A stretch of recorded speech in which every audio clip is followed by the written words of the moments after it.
Okay, I just finished another water installation. Some sprinkler heads. Just put the rest of my hose in the truck and did all that. So this video is from my buddy George here in Fort Wayne, who also does landscaping. So hope it helps. Check it out. Okay, so here is the sprinkler head that I just set up using that orbit timer, and you can see where it's going. I'll just let it wander around and you can see this is the backyard setup here. This is a somewhat new yard, but it basically gets all the way to that basketball goal over there, see? And then I had to move it over as far as I could because it was like hitting the fence. And actually, you know what? I could move it over even more. That's probably what I'll do. I'll probably move it over another foot. So, yeah, but basically that's going to cover this whole entire section up to about the corner of that house. You could see I had to adjust it just slightly. See the water? There it goes. There it goes. And it stops right at the corner now. But that's about to change here in about 2 seconds. The sprinkler heads,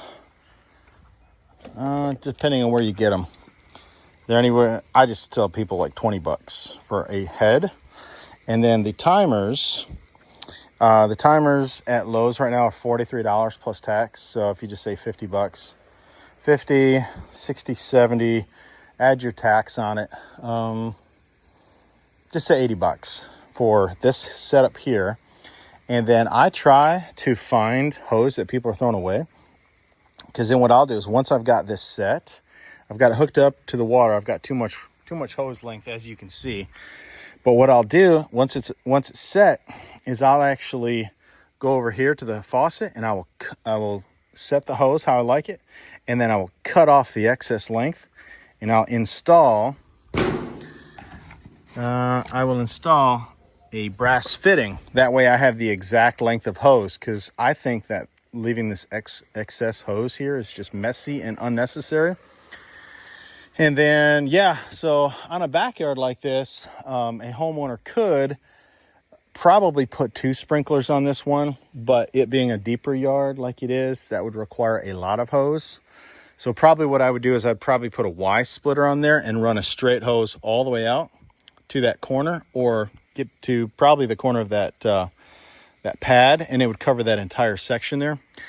However, what I like to do is I like to set these sprinklers to where they could mow around them if possible. So I'm going to get the hose out of the yard and put it along this patio here. That way the mowing guy can still do his job. He's got a little tiny bit of weed trimming to do, but for the most part, he could leave it alone.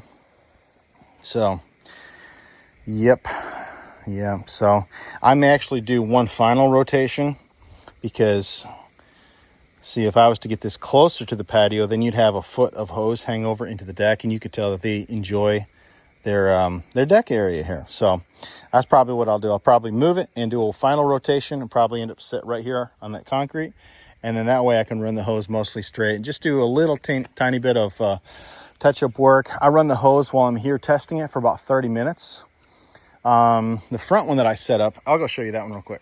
Okay, I wasn't sure if this one here was still going or not, but here's where I put the front one, because they've got water around the corner. But yeah, it's you can see where it's going. It's covering the entire side property line. Then it'll do this entire front section. It won't do anything for that parkway strip or the side, but I'll show you down here where it's going. See how all this grass all the way back to here is wet? There's your hose hookup. So that sprinkler head is there, and it's getting here, and it's getting like 1.5 feet away from this property line. So not even all the way to the property line. And then it's dry right here. Where's it wet at? It's wet like right here.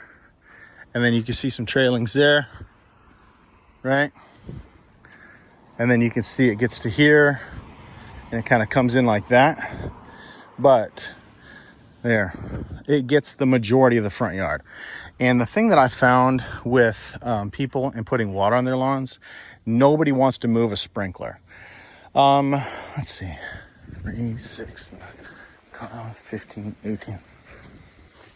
Okay, so it shoots about 30 feet, and I put it on large droplet size.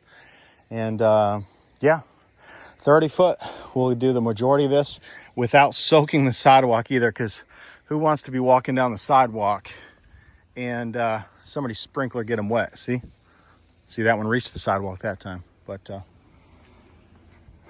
okay, so there's the front, there's the back. You can tell the side isn't getting anything. You can tell this isn't getting anything. But I think it's better for a homeowner to just leave a sprinkler in one spot on a timer and never move it. If they wanted water in this spot, for example, I'd bring the hose or the sprinkler head right here, and it would go straight, and it would just do this number. So you'd have to split the difference, one facing that way, one facing this way. But anyways, there you go. That's my sprinkler video of the day. Okay, so you can see the final product is more like this, where the hose is running right along the side of this patio. As the sun warms this hose, it'll lay down better. I could probably also put a landscaping fabric staple here, put some staples on it. But yeah, you can see it still goes to the corner, only better. And it still hits the fence, and it was previously right here. So yeah, I think a little bit better positioning on it, and a little bit cleaner appearance as well. So there you go.